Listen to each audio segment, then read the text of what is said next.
Hi, I'm Ashley Miller.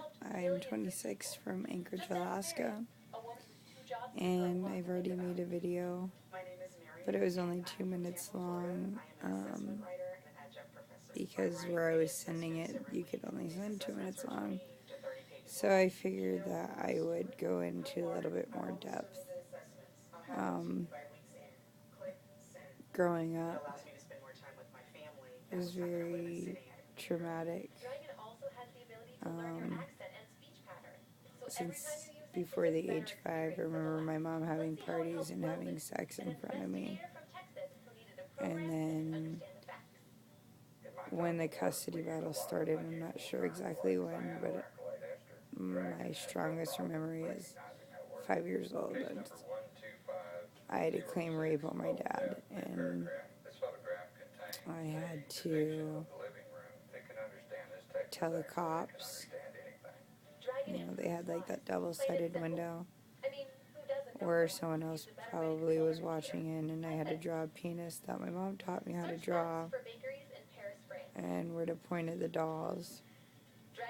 And that story just gets uglier and uglier, but basically, we didn't get to see my dad for a long time.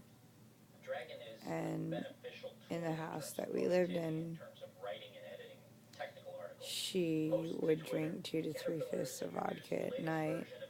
Could have been more, but I know that for sure. Between her and her husband, and she told me that if I told anyone that me and my brother would be separated in foster care, or that we'd go back to our rapist dad. And so I kept it a secret for a very long time. And there was a lot of physical and emotional abuse going on in that house.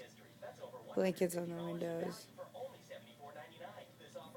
Because of her paranoia, we had to crawl on the floor just in case somebody might come by, see us, and we're allowed to answer the house phone ever.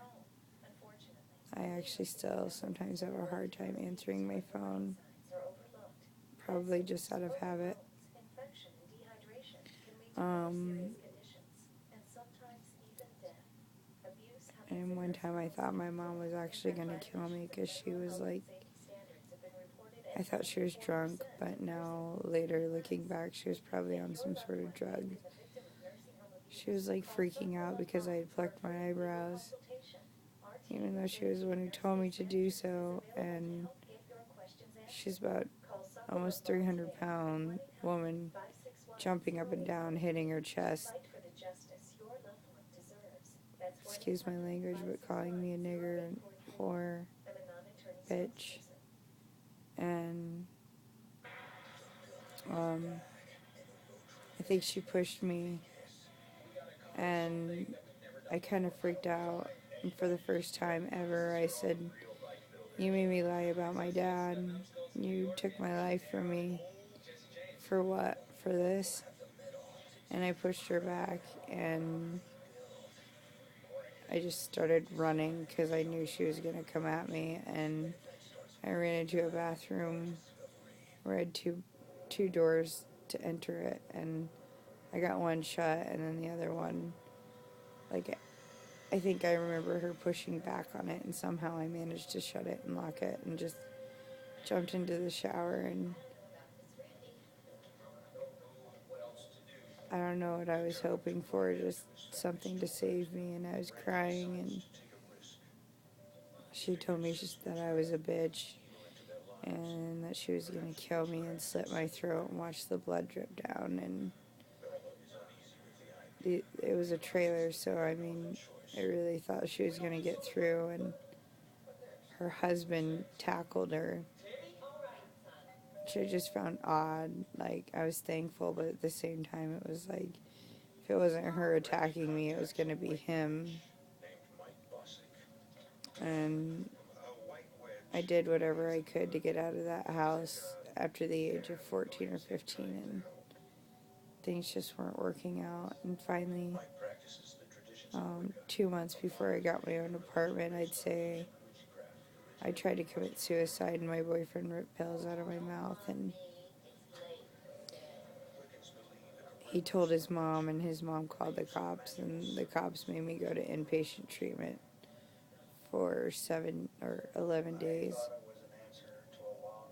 And then to kind of jump ahead, I met this amazing guy, and now I was the one ruining the relationship. I was very angry.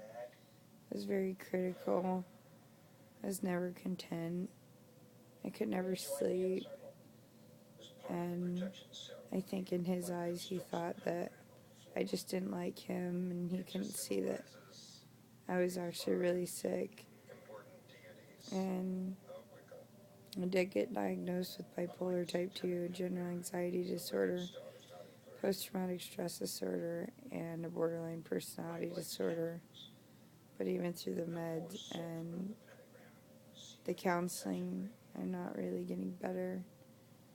I ended up in the hospital again this year, 2012, for 7 days, and did good for a little bit. And then on Mother's Day, which seriously had no idea it was Mother's Day, I took a handful of pills and beat the crap out of myself, punched myself, slapped myself, tried to make myself just sit there and wait it out. But then the thoughts of my daughter and pictures of my daughter were just flashing through my head. So I called for help, and I got brought to the emergency room, and they gave me that chalk stuff, and I was fine. And I had beat myself up so bad that my mouth was completely purple, and I had marks on my face. Head hurt from all the punching that I did. And now I live with my brother and just quit putting anything bad in my body as far as alcohol, pot, take my medicine regularly. You know, because it wasn't me to always drink that much, but definitely when I got really suicidal, I started drinking a lot. And so I quit all that, diligently trying to get in with my therapist, and I have no insurance, so I feel like who knows how far I'm going to get anyway, and I'm really afraid that I'm going to die, even though I don't want to. And I just really want help, and I'm telling everyone this because maybe it'll help someone who's going through the same thing realize they're not alone, and maybe you have insight for me on what I should do, but I just feel like I have no other options left. Thanks for listening.